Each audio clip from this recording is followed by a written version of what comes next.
Obrigada. Não é de quê? Mas painho não toma jeito mesmo, hein? Olha aí, são 3 horas da tarde e até agora ele não chegou. Você sabe como é painho, não é? Fica trabalhando até tarde, não baitolar e depois não acorda. Quem é que tá fuxicando de mim aí? Quem foi que não acordou? E não foi, painho. Pra tá chegando uma hora dessa é porque não acordou. E você sabe se eu dormi? Nossa, então painho tá mais que morta. Sem pique para trabalhar e doida pra voltar pra cama. Mas não é nada disso. Eu tô morto pro trabalho e doido pra ter um pique e voltar pra... Segure minha bolsa aqui. Alguém ligou? Olá, estamos aqui de volta para mais um Naftaluf. Eu sou o Luffy Steffen e neste programa vamos continuar a saga que a gente começou no programa anterior. Personagens LGBTs nas telenovelas brasileiras. Começamos em 1970 e paramos no último programa na novela Vale Tudo, que foi encerrando em grande estilo aquele programa com um festival de personagens LGBTs marcantes. E para abrir o programa de hoje, a gente vai falar de uma questão que, em todos esses personagens que a gente falou, até então tinha pouca aparição, que são as personagens trans ou travestis, né? As personagens T's, travestis ou trans, sejam travestis ou sejam trans. Essas personagens só começam a aparecer mesmo para valer nas novelas nos anos 90, antes quase não tinha. Porém, a gente não pode deixar de citar um exemplo pioneiro. A Cláudia Celeste, né, uma travesti famosa, artista, já falecida, ela foi uma grande pioneira. Para começo de conversa, ela tinha interpretado uma dançarina na novela Espelho Mágico da Globo em 77. Porém, segundo consta, ela foi afastada do elenco por imposição da censura, justamente por ser uma atriz travesti. 10 anos depois, um pouco mais, né, em 88, 89, ela faz na TV Manchete a novela Olho por Olho, onde interpreta a travesti Dinorá. Então, nossa homenagem aqui para Cláudia Celeste, uma atriz travesti pioneiríssima e que abriu esse caminho aí para as atrizes trans e atrizes travestis na teledramaturgia brasileira. O calçadão do jeito que tá, não vale nem a pena trabalhar mesmo. A pior coisa do mundo, meu amor, é a recessão do pincirico. Fica toda bacanona assim, porque vai à luta? Ah, claro. O que eu vou fazer, né, Márcio? Quem não chora, não mama. Tem mais é que batalhar, não. Você não vai não, Paulo? Não, a Paula hoje não vai não, que eu vou bancar a férias dela. Que chique. Por favor, sim. Pois é. Para vocês que estão com a vida ganha, como disse a minha amiga Condessa, goodbye to you. Tchauzinho. Bom trabalho. Na mesma época, um pouco depois de Olho por Olho na Manchete, na novela Tieta, da Globo, em 89 e 90, também vamos ter uma travesti muito famosa da vida brasileira, a Rogéria, que faz uma participação especial interpretando a personagem Ninette, né, que era uma amiga da Tieta, lá de São Paulo, né? Então a aparição da Rogéria durante alguns capítulos de Tieta, na personagem Ninette, foi marcante também. Um pouco antes disso, ainda no final dos anos 80, vamos ter a novela Bebê a Bordo, às 7 da noite, 88 e 89 na Globo, que ousou colocar no ar uma personagem sapatona, né? Na verdade, trata-se da personagem Mendonça, interpretada por Débora Duarte, né? Uma personagem que era uma executiva masculinizada e que atendia pelo sobrenome, né? Mendonça. E, aliás, algumas pessoas referiam a ela como O Mendonça, inclusive, né? O Mendonça, a Mendonça, enfim. Uma personagem interessante da Débora Duarte, que marcou a época também. Mas a categoria Bichas Loucas continuava rendendo frutos. E assim, na novela Pacto de Sangue de 89, vamos ter o ator Ricardo Petraglia interpretando a bicha Bombom, né, que aparecia no núcleo da Sandra Brea, né, que era uma prostituta.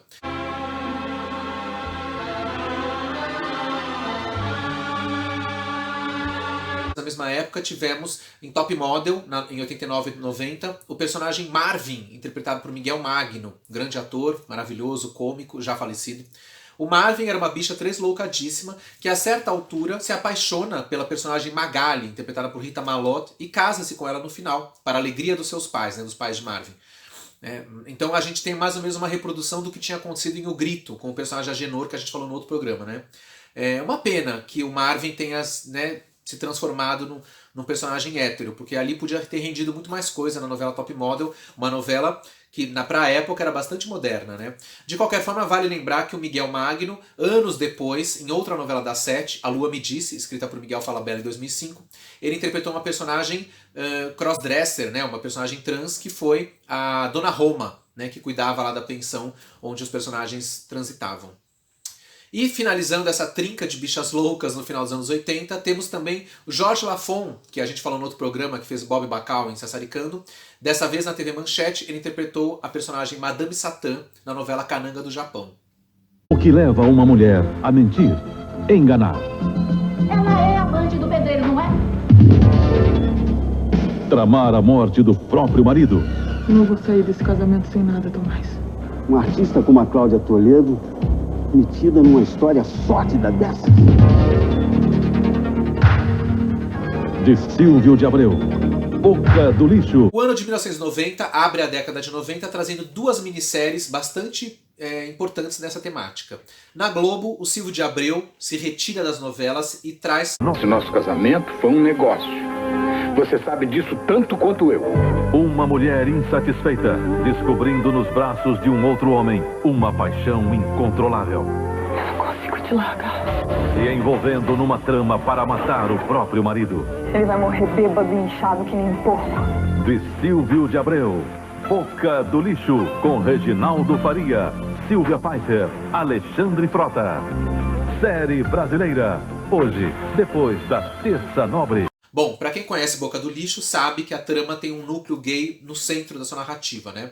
O personagem Henrique, um milionário, interpretado por Reginaldo Faria, se casa, um casamento de fachada, com a ex-atriz de pornô chanchada Cláudia Toledo, interpretada por Silvia Pfeiffer, em sua estreia na televisão. Mas, na verdade, Henrique é um gay enrustido e tem um caso com o pedreiro brucutu Tomás, interpretado por Alexandre Frota.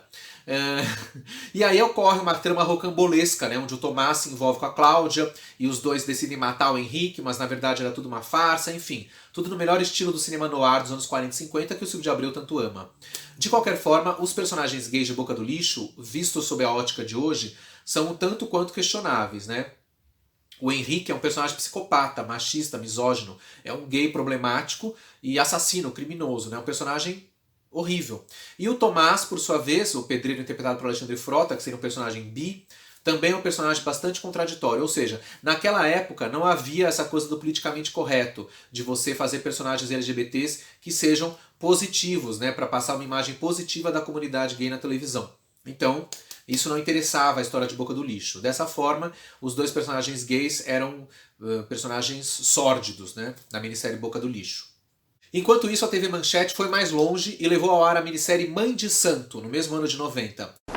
Eu tinha pressentido que você ia aparecer aqui.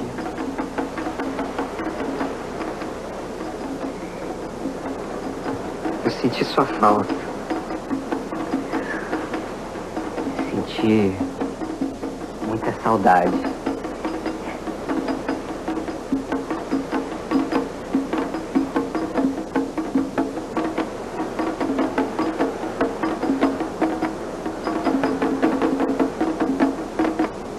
Ainda tem aquela bebida africana que causa encantamento. Nessa minissérie, os personagens Lúcio, interpretado por Raí Alves, e Rafael, interpretado por Daniel Barcelos, formavam um casal gay com direito a beijo na boca e tudo. Isso mesmo, o primeiro beijo gay de homens nas novelas foi na minissérie Mãe de Santo, nas novelas ou minisséries, né? Na TV Manchete em 90. Não foi o beijo de Félix em Amor à Vida. Mas depois a gente fala mais sobre isso. Aquela bebida só se toma uma vez. Então, o encantamento não volta? Não. Não é que não volte.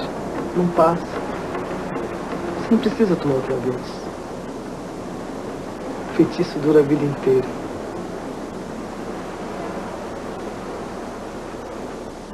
A bebê amo, a bebê mabó. A bebê amo, a bebê mabó. A bebê amo, a bebê mabó.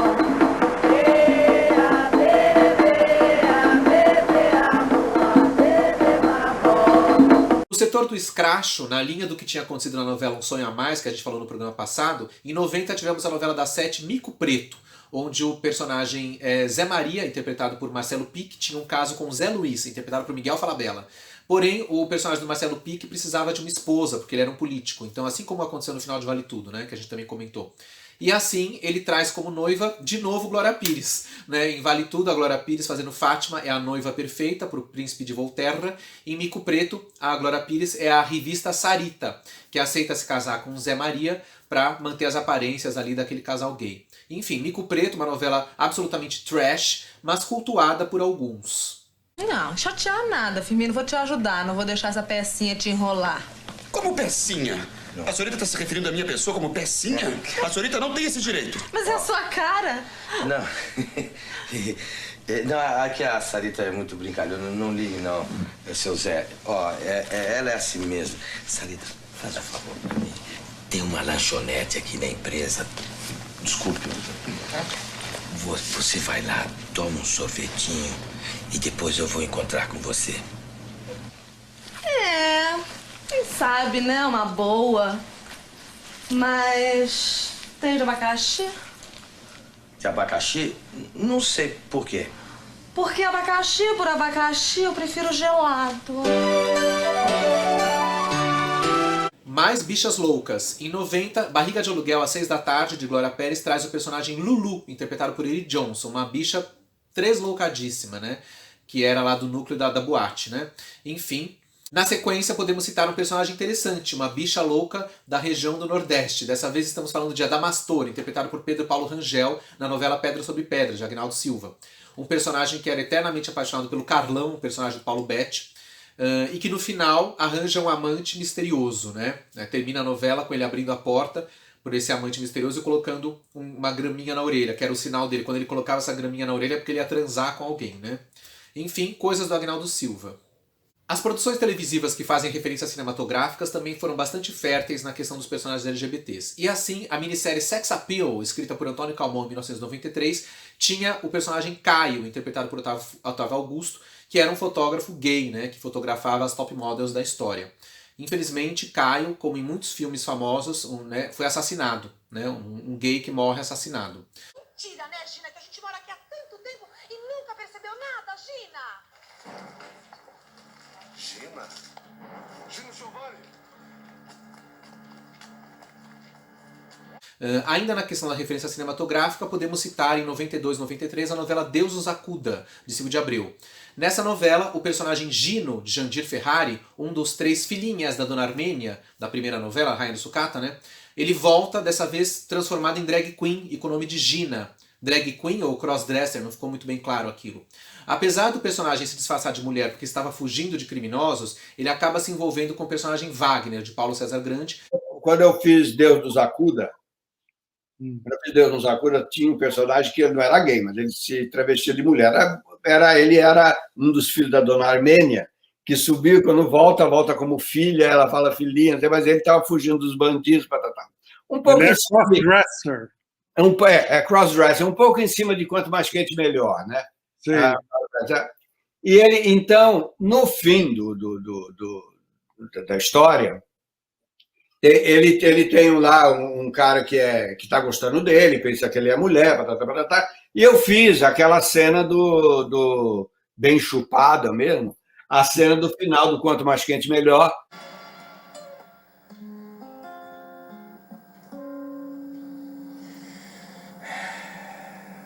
Por que será que ela não quer nada comigo?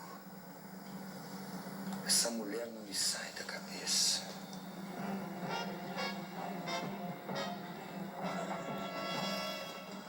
Dá licença.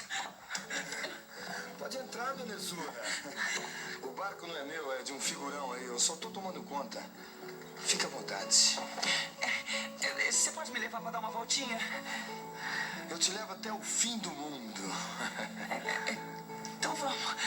Que ele diz, eu não posso casar com você. Mas eu não posso casar com você. Não, mas eu te amo, mas eu não posso casar com você. Não, eu sou loira pintada. Eu não sou natural. Eu não posso casar com você. Eu não posso ter filho. Eu falo, não importa, a gente adota alguns. Eu não posso casar com você. Eu sou homem. O outro cara fala, ninguém é perfeito. Essa é a cena. Você quer ir pra onde? Pra qualquer lugar. Mas antes, eu queria esclarecer uma coisa.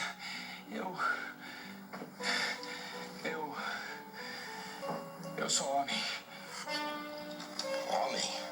Eu fui proibido de fazer essa cena, foi cortada. Foi cortada. E eu tive que fazer um outro final. O filme está aí desde os anos 50. Foi cortada essa cena. Eu tive que fazer um outro final. No final eu falei, eu sou homem, aí ele dá uma surra no outro, eles brigam, fica por isso mesmo. Mas em matéria de Silvio de Abreu, a grande revolução aconteceu um pouco depois. Em 95, a novela A Próxima Vítima, como sabemos, trouxe o jovem casal gay Sandrinho e Jefferson, interpretados por André Gonçalves e Luís Mendes. Além de ser um casal gay, ainda tinha a questão racial, né, já que era um casal interracial. Sandrinho, um rapaz branco, namorando Jefferson, um rapaz negro.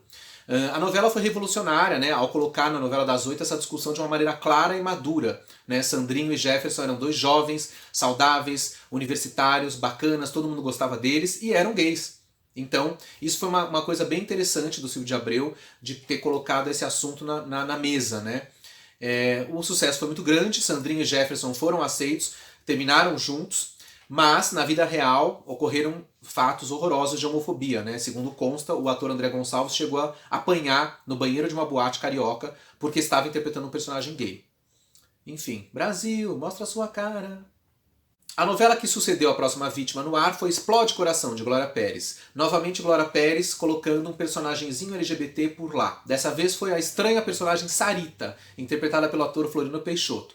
Sarita foi uma personagem polêmica, mas que não agradou a comunidade LGBT. Porque até hoje ninguém entendeu se Sarita era uma travesti, uma trans, uma cross, uma drag queen ou alguma outra coisa. Uma não binária, né? Nem se falava dessa palavra na época. Então Sarita não é propriamente uma personagem que deixou saudades, mas a gente tem que citá-la também. E aproveitando o gancho, em 95 também tivemos a minissérie Engraçadinha, Seus Amores e Seus Pecados, baseada na obra do Nelson Rodrigues, onde a Maria Luísa Mendonça interpretou Letícia, a prima eternamente apaixonada pela Engraçadinha, que na primeira fase foi interpretada por Alessandra Negrini e na segunda por Cláudia Raia. A Maria Luísa Mendonça atravessou a minissérie, ela interpretou Letícia nas duas fases, numa interpretação muito boa, por sinal. Este cara é bonito, mas tem os dentes ruins. Acho que não é nenhum destes que ela quer, não. Se bem que eu não sei exatamente o que ela quer. Fico-lhe grato, Sr. Duarte. Eu é que agradeço, Sr. José Maria. Voltemos para a TV Manchete. Em 95, 96, ou foi 96, 97, já não me lembro mais, a Manchete exibiu Chica da Silva, um grande sucesso para alguns. Nessa novela, o ator Guilherme Piva interpretou o personagem Zé Maria, ou Zé Mulher, né? uma outra bicha tresloucada para essa galeria de tipo, só que dessa vez num período, digamos, antigo, né? numa versão paleolítica. O personagem fez certo sucesso. Mas diga, faz-me ser continuará vivendo na casa de Dona Chica? Que me resta, depois do rompimento do noivado e das ameaças do Sr. Pereira. Tenho sorte em ser abrigado por Chica. É uma pena. Pena? Sem voz me ser por perto, não há motivos para rir. Ora, Sr. Duarte, não sei se é um elogio ou uma crítica. Um elogio. Bem, neste caso, apareça para me visitar. Como não? Irei um dia. Até mais ver. Em 97 e 98, a Globo pega pra valer e volta a atacar com personagens gays, ou variações disso, né? Então, dessa forma, em 97, 98, a gente vai ter a novela Por Amor, onde o personagem Rafael, interpretado por Odilon Wagner, um homem quarentão, bem casado, com 2 filhos, se envolve com o garotão Alex, interpretado por Beto Nassi. Esse personagem não agradou. O problema foi que o autor Manuel Carlos, na minha opinião e também de muitas outras pessoas ao redor do planeta, tratou o personagem de uma forma muito ruim, como se o personagem fosse um homem imaturo, confuso, esquisito, e na verdade transformando a vida da mulher e dos filhos num problema, por causa da sexualidade dele. Então não é um personagem legal, era um personagem pejorativo, né? O que provocou inclusive incômodo no próprio ator Odilon Wagner, que declarou na época que ficou frustrado porque achou que o personagem ia discutir questões interessantes da homossexualidade e na verdade nada disso aconteceu. Enfim, perdeu-se uma chance de discutir o tema de uma forma adequada. Enquanto isso, na novela A Indomada, que aliás veio antes, né, de Por Amor, o autor Agnaldo Silva novamente entra em cena com sua galeria de LGBTs. Dessa vez havia a dona de bordel Zenilda, interpretada sempre com brilho por Renata Sorrah. Zenilda era uma personagem bissexual. Ela fazia a contabilidade, ou seja, né, uma metáfora para fazer amor, com sua assistente Vieira, interpretada por Catarina Abdala. Porém, segundo consta, alguém não gostou da questão lésbica de Zenilda e assim o autor foi empurrando ela para os braços do personagem do Cláudio Marzo. Então a personagem foi, digamos, um pouco desviada para outro rumo, né? Na mesma época, na novela das 6, a Maria Adelaide Amaral fez o remake de Anjo Mal. E entre os personagens novos que ela criou, né, personagens que não existiam na versão original da novela, de Cassiano Cabos Mendes, havia o gay Beni, interpretado por Luiz Salem, né, um personagem interessante, que tinha lá um envolvimento de amizade ou algo mais depois com a personagem da Ariclé Pérez. Vale lembrar que a Maria Adelaide Amaral sempre gosta de fazer personagens gays batizados de Beni. Depois, na minissérie Queridos Amigos, o Guilherme Weber também fez um gay chamado Beni. Sabe aquela história? Duas mulheres lindas, desejadas, símbolos sexuais e que agora vão aparecer casadas, só que uma com a outra. Como é que é essa relação? Vai ter beijo, vai ter aperto, mão na mão? Como é que vai ser isso? Essa aqui é a primeira pergunta que faz sempre é, vai ter beijo na boca? Elas fazem aquilo que todo mundo faz, elas dormem, elas acordam, elas tomam café da manhã, elas discutem trabalho, elas leem jornal. E elas namoram, só que o público provavelmente vai ver muito pouco o namoro. Entendeu? Eu acho que a gente vai ajudar muito a imaginação de todo mundo. Vai ficar todo mundo imaginando o que é que vai fazer. O final da década de 90 estava se aproximando e os novos ares modernos e liberais da década estavam cada vez melhores. Porém, a reação foi instantânea. Em 98, na novela Torre de Babel, tivemos o choque da realidade de uma reação conservadora do público a duas personagens lésbicas, Leila e Rafaela, interpretadas por Silvia Pfeiffer e Cristiano Torloni na novela de Silvio de Abreu. Bom, é uma grande polêmica até hoje essa história, mas o que nós sabemos, e podemos dizer aqui, 23 anos depois, é o seguinte. Na sinopse original de Torre de Babel, a Rafaela, personagem de Cristiano Torloni, ia morrer na explosão do shopping, que de fato aconteceu, no começo da novela. Leila ficaria viúva, personagem de Silvia Pfeiffer, ficaria amiga da personagem Marta, de Glória Menezes, que por sua vez teria sido abandonada pelo marido, né? E a amizade das duas se transformaria num romance. Isso mesmo, Leila e Marta, Silvia Pfeiffer e Glória Menezes, teriam um romance na novela. Essa era a sinopse original da novela do Silvio de Abreu. Esse envolvimento das duas estava na sinopse. Mas o que aconteceu? Essa informação da sinopse acabou vazando para a imprensa, e aí o público reagiu com grande estardalhaço, reagindo contra a ideia de ver Glória Menezes no papel de lésbica na televisão. Foi um grande querequequé e a Globo resolveu recuar. Dessa forma, para evitar maiores problemas, Leila morreu junto com Rafaela na explosão do shopping. E Marta não teve envolvimento lésbico algum. Uma pena, né? Os personagens já levantam polêmica antes mesmo da estreia da novela. E na vida real, o preconceito já apareceu.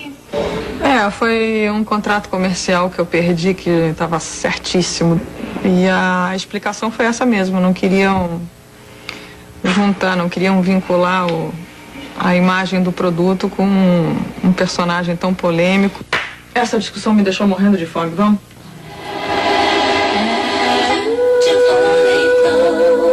Rafaela e Leila são duas mulheres sofisticadas, de classe alta e bem femininas. É exatamente tudo aquilo que você diz assim, mas eu nunca diria que essa mulher é um sapatão. Por quê? Porque as pessoas acham que um sapatão tem que ser uma mulher que use uma bota, uma coisa pesada, que pareça um homem. Elas não têm por que parecer homens, entendeu? Eu gosto de ajudar. Para elas, os personagens podem ajudar a diminuir a discriminação. Vale lembrar que mais adiante na novela, uma irmã gêmea de Leila, ou coisa parecida, apareceu, interpretada por Silvia Pfeiffer, mas não teve envolvimento com Marta, né? A Globo, nessa época, realmente se acovardou e falou, não, Glória Menezes lésbica não, porque o público não quer, não vamos mexer nesse vespeiro. Enfim, um capítulo chocante que envolve público, homofobia, censura, televisão e tudo mais, né? Estamos aqui para lembrar esses fatos. De qualquer forma, Leila e Rafaela, as vítimas da explosão do shopping, jamais serão esquecidas. Eu acho que ajuda as pessoas verem as coisas de uma maneira menos maniqueísta. Que eu acho que isso é que é importante, entendeu? Em vez de imaginar que um casal homossexual especificamente feminino tem que ser duas mulheres muito feias, ou duas pessoas muito mal realizadas, ou duas pessoas mal amadas. Em 98, a minissérie Hilda Furacão, baseada no romance de Roberto Drummond, trouxe dois personagens interessantes para nossa galeria. Bom, não podemos ignorar Cintura Fina, personagem interpretado por Matheus Nastergalli, inspirado numa personagem real, né? E Maria Tomba Homem, uma mulher masculinizada, uma sapatona, interpretada por Rosi Campos. Esses dois personagens marcaram a minissérie, principalmente Cintura Fina, que foi a estreia de Matheus Nastergalli na televisão, numa interpretação, como sempre, brilhante e inesquecível. Bom, em 99, a novela Suave Veneno, de Agnaldo Silva, trouxe mais 2 personagens gays. De novo, gays afetados, como é comum nas novelas de Agnaldo Silva. Mas, de qualquer forma, o astrólogo gay, o Albert, interpretado por Diogo Vilela, foi um personagem bastante interessante, um personagem carismático, onde o Diogo Vilela brilhou, né? Fazia muito tempo, na época, que o Diogo Vilela não tinha bons personagens em novelas, né? Ficou um tempo fazendo personagens que não aconteciam direito. E com o Albert ele se destacou, né? A ponto de roubar a cena da novela Suave Veneno. Eu poderia até lançar mão do meu kit esotérico Abre-te Sésamo, mas para isso você ia ter que cooperar um pouquinho, viu? Fazendo o quê? Coisinha simples. Se ajoelhar nos meus pés, dizendo que acredita nos meus poderes. Mas eu prefiro morrer seca, esturricada aqui nessa tumba, do que me humilhar para uma pessoa objeto feito você. Se é assim, então pode ficar bem quietinha que eu vou tratar de cumprir a missão que Deus está me dando. Você acha mesmo que Deus sabe que você existe? Não só sabe, como me trancou no elevador junto com você, exatamente para isso. Para que eu purificasse a sua aura. Com certeza você deve ter feito alguma coisa bem ruim antes de entrar nesse elevador, viu? Aí Deus pensou assim, não, ninguém pode com essa mulher. Ela tem que se elevar um pouco espiritualmente. Ela não pode dar mais um passo sem isso. Além disso, o Albert tinha um assistente, né? A bicha maluca Edilberto, interpretada por Luiz Carlos Tourinho, ator já falecido, também grande cômico, um grande ator. Edilberto foi rechaçado pelo público gay da época, porque o público considerava que Edilberto era um personagem estereotipado, que reforçava preconceitos de bichas afetadas, e ainda por cima o Edilberto vivia apanhando e levando porrada de outros personagens da história. Então vários grupos de militância gay no Brasil foram contra Edilberto, não o personagem em si, mas o fato do personagem viver sendo um saco de pancada de personagens homofóbicos. Foi uma grande polêmica na época também. Sério, de Maricuia arrasou, hein? Só não digo que eu nunca te vi tão bonita porque você tá sempre linda. Eu te adoro, sabia? Você não quer botar as cartas pra mim, não? Você sabe que eu não gosto de ler futuros de parede. Albert! Nem pra você, que é minha prima favorita, eu vou abrir essa exceção. O que você acha, hein, Edilberto? Toda produzida desse jeito, ela vai viajar com alguém, né? Outra vez vai se meter em encrenca. Quem é o premiado de hoje? Pois é, minha gente, e assim chegamos ao ano 2000 e vamos terminar o programa, porque eu falei pra vocês que a gente só ia falar do século XX. Pois é, e por que eu tô dizendo isso? Porque a partir do ano 2000, aí a porta abriu de novo e de repente vários personagens LGBTs começaram a aparecer de enxurrada nas novelas e minisséries e seriados da televisão, não só da Globo como de outras emissoras. Hoje em dia, com as plataformas, né, séries feitas diretamente para plataformas e players e canais em gerais, né, aí então é mais ainda, né? Então, se eu fosse falar de cada personagem LGBT que apareceu na teledramaturgia nacional dos últimos 20 anos, a gente ia ficar aqui até o ano 4500. Então, por isso eu vou parando por aqui, né? Além disso, o Naftaluf é um programa sobre o século XX, então não vamos adentrar no século XXI. Mas, de qualquer forma, eu gostaria de destacar pelo menos 3 grandes momentos muito simbólicos dessa questão LGBT na televisão brasileira, na teledramaturgia, no século XXI. São os famosos beijos, sempre tão desejados, né? Então a gente falou no outro programa que eu gravei sobre isso, que na verdade o primeiro beijo entre mulheres foi no teleteatro Calúnia da TV Tupi em 63. Mas tudo bem. Esquecendo aquele beijo, na fase moderna a gente vai ter o beijo da novela Amor e Revolução do SBT, em 2011, o beijo entre as personagens de Luciana Vendramini e Gisele Tigre. Marcou época, então, assim, na fase da teledramaturgia mesmo, de telenovelas diárias, foi o primeiro beijo lésbico da teledramaturgia brasileira, sim. Quanto ao beijo gay entre 2 homens, a gente falou nesse episódio, né, que a Manchete foi pioneira na minissérie Mãe de Santo. De qualquer forma, aparentemente as pessoas não lembram ou não querem lembrar sobre isso, então todo mundo ficou esperando um grande beijo gay nas novelas da Globo. Esse beijo, depois de muitas vezes anunciado e protelado em várias novelas, finalmente aconteceu, para espanto geral da nação, em janeiro de 2014, no último capítulo da novela Amor à Vida, onde o personagem Félix, de Matheus Solano, beijou seu partner, o personagem Nico, de Thiago Fragoso. Então, teve esse pioneirismo. Depois desse beijo, os beijos gays deram um tempo, sumiram, até que em 2018, na novela das 6, Orgulho e Paixão, tivemos um outro beijo gay. Em Orgulho e Paixão, esse beijo maravilhoso foi dado pelos personagens Luxino e Otávio, interpretados por Juliano Larran e Pedro Henrique Miller. Foi muito legal, também marcou época. Então esses beijos, os beijos gays ou o beijo entre lésbicas na teledramaturgia moderna merecem destaque.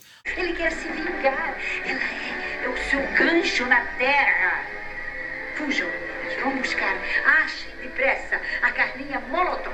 Então, nos últimos 20 anos, a gente viu diversos personagens LGBTs de variadas estirpes, origens e também de variados resultados. Muitos desses personagens não eram legais, não eram bons, né, não eram interessantes, então também nem tudo que reluz é ouro. E nem todo personagem LGBT que aparece nas novelas brasileiras é interessante ou tem algo a contribuir. Às vezes tem, às vezes não tem. Mas a luta continua. O importante é a gente continuar seguindo na estrada de tijolos amarelos em busca do Reino de Oz.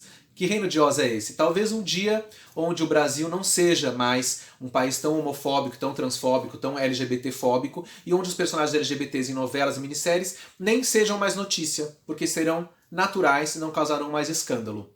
Assim como na vida real também. Acho que a busca é essa, né? Enfim, encerro por aqui esse programa. Agradeço a audiência e com isso celebramos o mês do orgulho LGBT no canal Naftaluf no ano de 2021.